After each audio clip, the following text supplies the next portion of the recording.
Ladies and gentlemen, come gather round, come gather round, come gather around. Today, ArcCaptain sent me a welder to check out. We need to check it out. Let's go! So I had no idea what to expect in the way of a welder. They just said, would you like to check out a welder? And I said yes. And they sent a welder, and here it is, and I'm checking it out. Going through this, I think I had a little bit of a narration as I went through everything, but it comes with your basics: a MIG whip, a stinger, a ground cable, a wire brush, and a variety of tips. Kind of cool. Spool gun. I don't have a spool gun, but you can do aluminum with this. That's cool. So I plugged it in and turned it on just to see what it kind of does, and it wasn't immediately intuitive. It appears I'm going to need to read the manual. I'll come back. Today, we're going to be looking at this ArcCaptain MIG-200 6-in-1 welder. Oh yes, 6-in-1. They say it can do stick welding, lift Arc TIG welding, DC only for steel and stainless, spool gun operation, and MIG in both, thrice, flux core, gas, solid wire, and allegedly can push aluminum through a whip, which I've never seen. I think that makes 6. Nevertheless, we're going to give it a go, so let's go! Of course, I would be remiss if I didn't take the cover off and have a looky-loo inside, because who knows what's going inside this thing.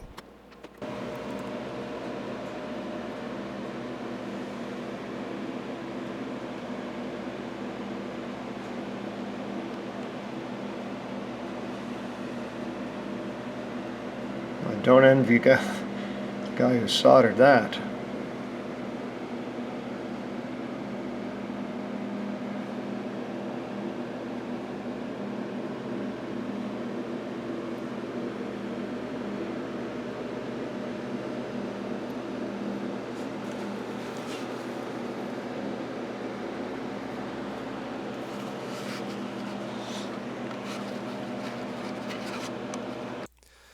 So I don't really know what I'm looking at in here. I'm just looking for things that scare me, and it doesn't actually look all that scary. If you're an electrical engineer and this stuff scares you, leave a comment down below so we can see if there's anything amiss or afoul in here.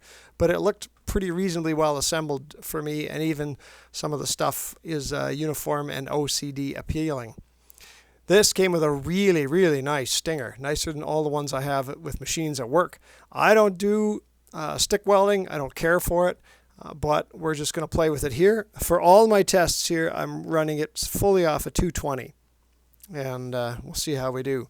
If you're running 220, upwards of 100 some odd amps, it has a 100% duty cycle. And then drops to 60 if you're going above that. So not bad for duty cycle. Never had that come off before. Yeah! That's cool. Look at that.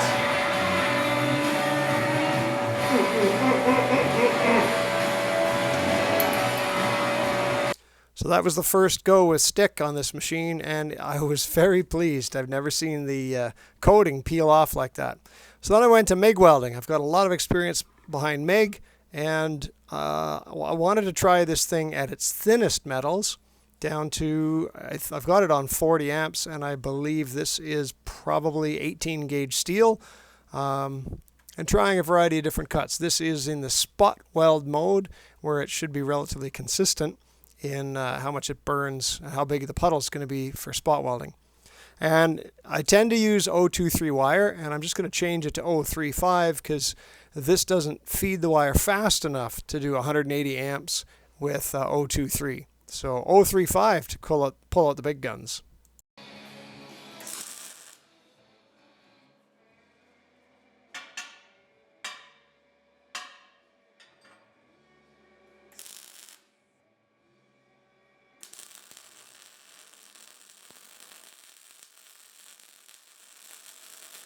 In this case, I'm just having a go at full 180 on what I believe is like 3/8 plate steel.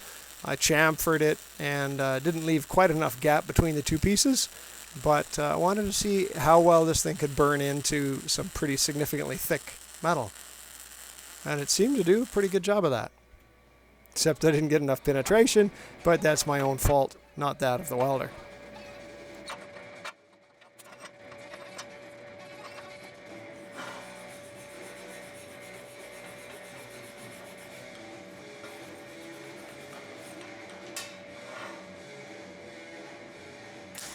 So normally, for metal this thick, which I believe is 3/8, I would usually kind of drag the nozzle and kind of go the opposite way. So the nozzle's pointing in the direction away I came, which puts a bit more heat into the metal and a bit better penetration. In this case, I just wanted to see how consistent it was, and secretly just wanted a pretty looking bead.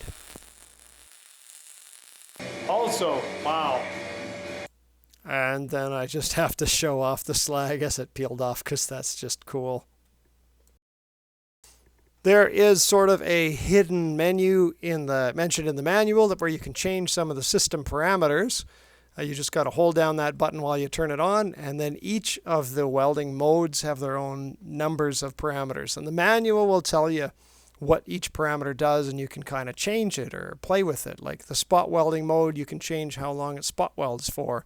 You can change I think the pre and post flow with the TIG. There's a lot of different features, or the burn back on the MIG or whatever. So you can play with it. I'm just leaving it at the defaults to see how that goes. Then I'm going to play with the MIG just a little bit more.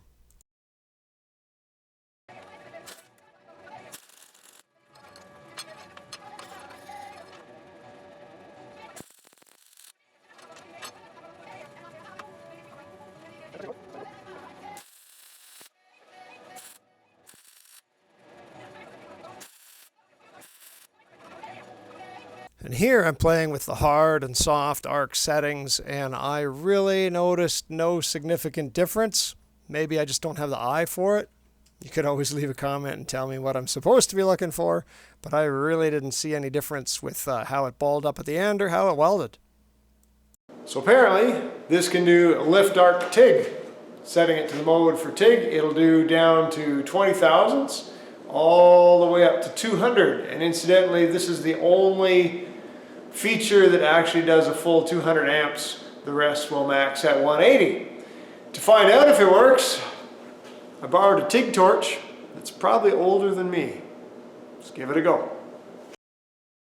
Now, lift arc TIG is not my favorite. If I remember correctly, you need to set it up in reverse polarity. And you just sort of gently, lightly scratch the surface of the metal. This, I was trying to be tricky and put my camera through an auto darkening helmet, which I don't know if it's working for you. It certainly focused on the booger nuggets on the screen and less on the weld, but it was okay. It's definitely a nice, smooth kind of arc. It was really nice to weld with, other than its lift arc, which is not my favorite. This is sped up, just running through another couple pieces of 3/8 steel put all together, and then I've got this big long bead that didn't focus on nothing. But same plate of steel that I did the MIG and the stick on, so now we've got TIG at the top, stick in the middle, and MIG on the bottom. Then I turned the MIG down just to see what I can get away with again, and I'm playing with this. Looks like I'm trying not the auto set feature, but just playing with the voltage and the wire speed to see if I can find a happy place in there. Pretty sure I'm using 023 wire, also running a 75-25 mix through the back. And there is some welds. Quite possibly using the spot weld feature. I don't remember. Reasonable penetration with it. So apparently this welder can do flux core MIG. I guess that's just if you don't have any IG hooked up. But what wire feed can't do flux core wire? This thing gives you 11 to 26 volts that you can feed it, and it'll let you go from 2 to 14 meters per minute as far as wire feed. I've got this hooked up to 220. Let's see what it does. Oh, we also have the synchronous thing. where I can set it to the thickness of the metal, and this thing will, theoretically, give me 180 amps. It's rated, it says it's a 200. This isn't giving me in synchronous kind of thing. It just says it'll give me 180. We'll see. And I can dial that, I can tweak it with this, and I can dial that all the way down to 55 thousandths with flux core. I don't really do flux core welding, but to find out, I bought a spool of flux core. So let's run it and see.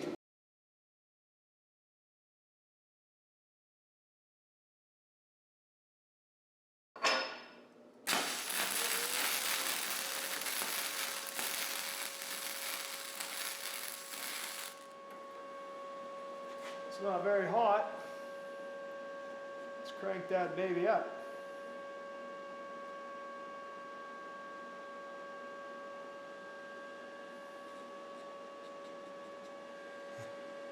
I had that a little low. Flux core also uses reverse polarity. In this case, I'm playing with heat settings. Apparently I didn't turn it up high enough.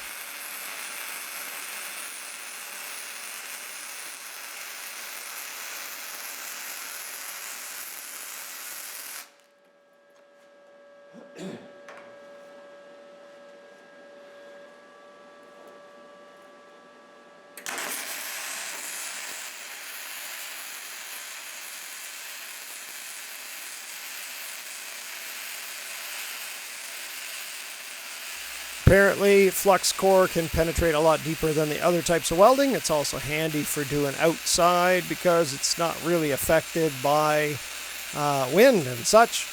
I find it's got a whole bunch more booger nuggets and spatter and grossness and more cleaning up, and it's, you know, for sheet metal work, for doing body panels, not the welder I would pick, but it's certainly a cheap buy-in for a MIG if you don't have to buy a tank and a regulator.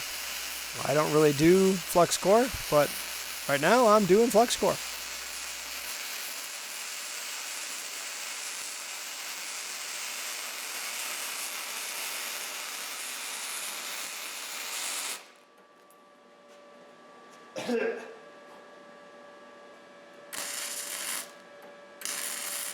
And then for giggles, flux core on my 18 gauge steel, just to see, can I live with this?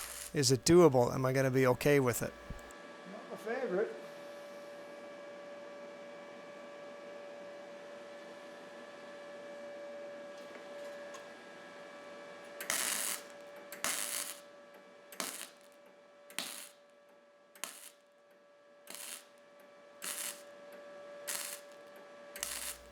And it certainly did flux core on thin metal adequately. If you had to, this will do it.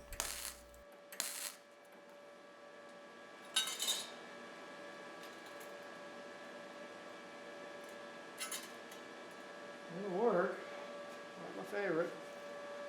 So it comes with a bunch of rollers. I don't know if you can see this too well. There's serrated ones for flux core. It's got V grooves here in the middle for doing regular steel, but it comes with these U groove pulleys for doing aluminum, which must mean that they can run aluminum through the whip.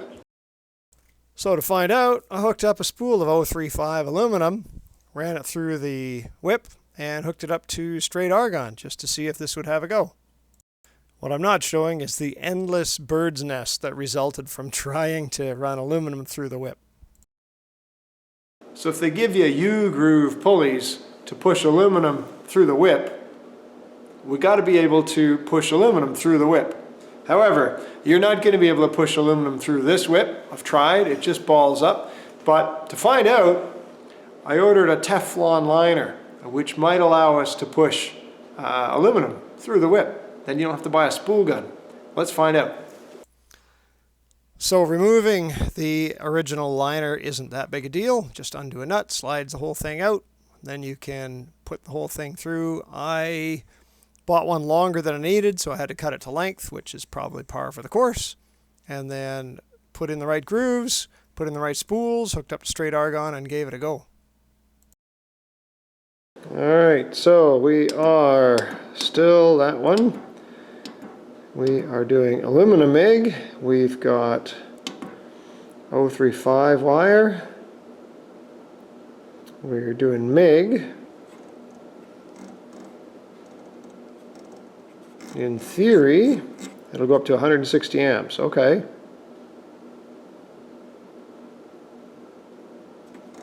Well, let's see what'll happen. Let's put it on 100 because that's a nice even number.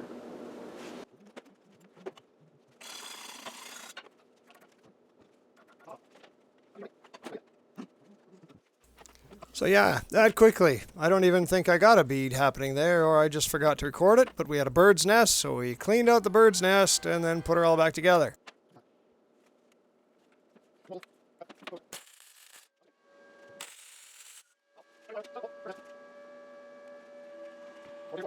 And then we clean out the bird's nest and put it all together.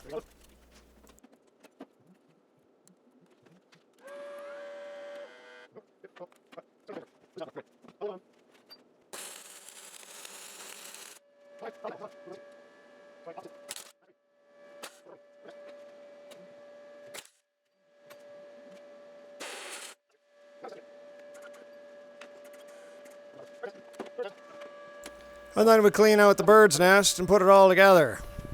And, you know, one of the nice features about this is if you pull the trigger and in 3 seconds, if it's discovered you haven't been welding, it just shuts off the gas and runs the spool at full speed to help you get the thing fed all the way through, which is kind of handy.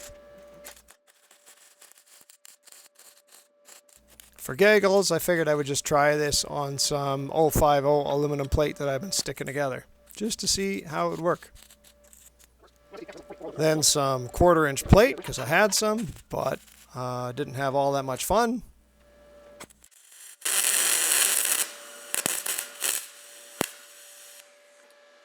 Interesting. Bird's nest.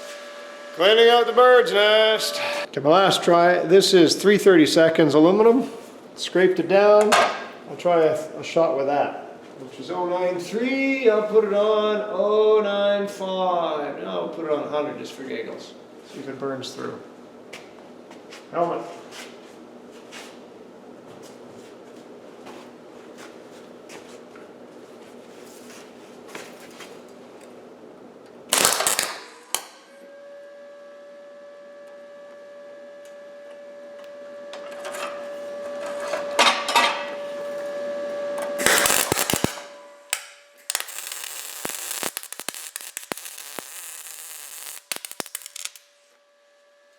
Come on, fire. Let's turn it down to 85. Let's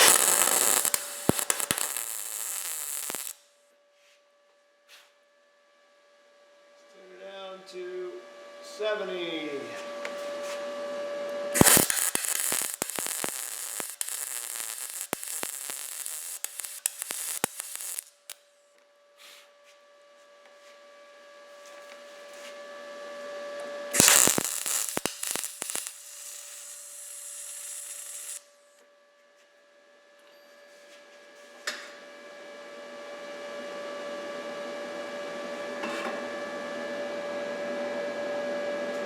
$75.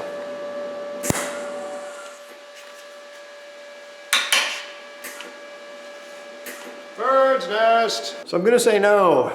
You're not going to have success pushing aluminum through the whip. Even with a Teflon liner. I have enough bird's nest to build a freaking bird. And it might just be me. That could be it. But honestly, I wasn't really expecting to be able to have success pushing aluminum through this. So for that, we should try a spool gun, which is really the better way to do aluminum. All right, let's give that a go. So it doesn't come with a spool gun, but apparently it can run a spool gun. There's a fitting down here on the bottom that you can thread into, and there's a mode where you can adjust voltage and wire speed. The minimum voltage is 11 volts with a wire speed of 2 meters per minute, and you can crank that puppy all the way up to 14 meters per minute and 26. There's no chart that tells you what you should do. We're going to play with it. To find out, I bought a spool gun. I don't really like spool guns. I haven't got a lot of success with them. To me, spool gun welding aluminum is kind of like loosely controlled diarrhea. But I bought one. We're going to see how it works. came with a Euro style plug, and it had this fitting on the end, which I just teed to the correct fitting to run into this machine here. Our ArcCaptain has a PDF of instructions on how to wire it up and what to connect to. It's not rocket surgery, but I kept the end just in case I need this for any other machine that might need that fitting. You don't have to do it this way. I did. Let's give it a shot.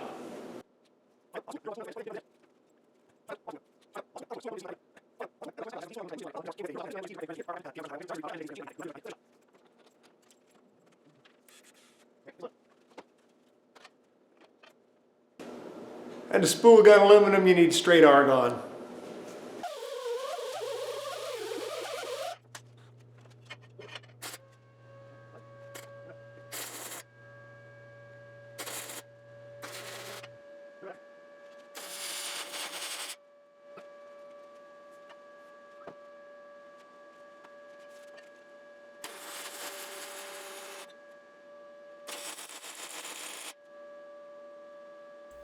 And I believe this is some 3/8 plate aluminum that I collected from somewhere a long time ago, and I figured I'd use it for something. Apparently I'm just slowly destroying it with Weld.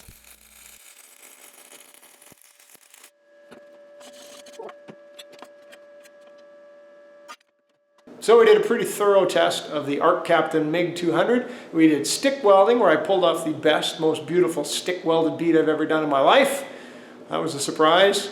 We did lift arc TIG, not my favorite type of TIG, but it does a pretty decent arc. I'm happy with that. We did spool gun. I bought a spool gun just to test this. I don't really spool gun much at all, but this did fine. It actually wasn't as awful as other limited spool gun use that I've done before. Also did aluminum through the whip with a included liner, which sucked. Then I bought a Teflon liner and did aluminum through the whip, which mostly sucked. And then I did regular MIG, and I also did flux core through here. So that's your 6-in-1 happening all together. For most of its modes, the maximum it will give you is 180 amps, but for lift arc TIG, it would go 200 for you.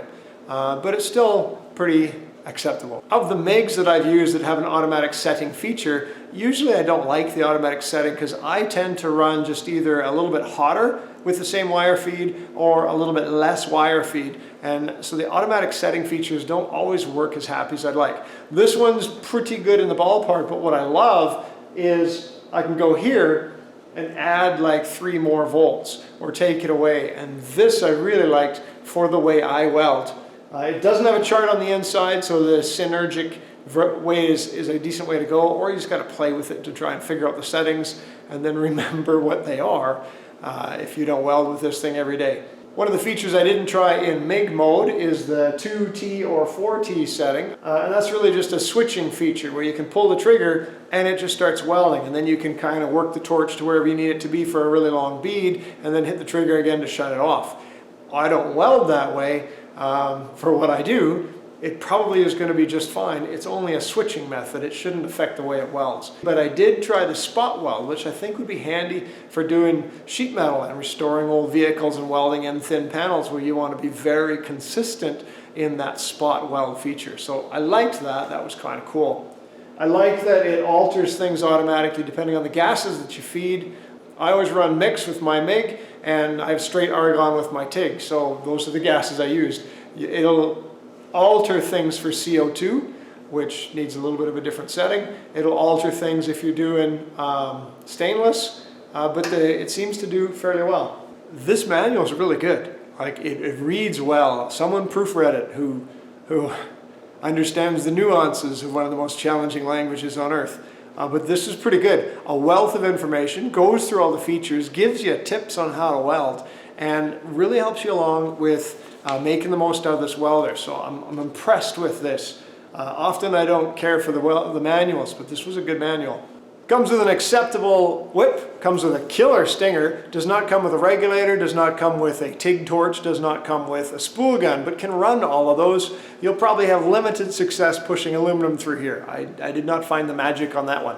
It did a nice job of stick, did a nice job of MIG, it was doing a nice job of lift arc TIG. I had better success with spool gun with this than I have with machines I work. I've enjoyed exploring this welder with you and showing you everything that it can and cannot do. If it intrigues you, there's a link in the description down below. Feel free to check that out. I'm going to be pushing this more and seeing what else it can and cannot do, just because it intrigues me, and I'm kind of enjoying it, actually, if I'm honest. So thank you for coming along for the ride and checking out this ArcCaptain MIG-200. I love pushing all of its buttons because I like pushing buttons, and I hope you got a little bit of a kick out of whatever we saw here. Thanks for watching, and as always, take care.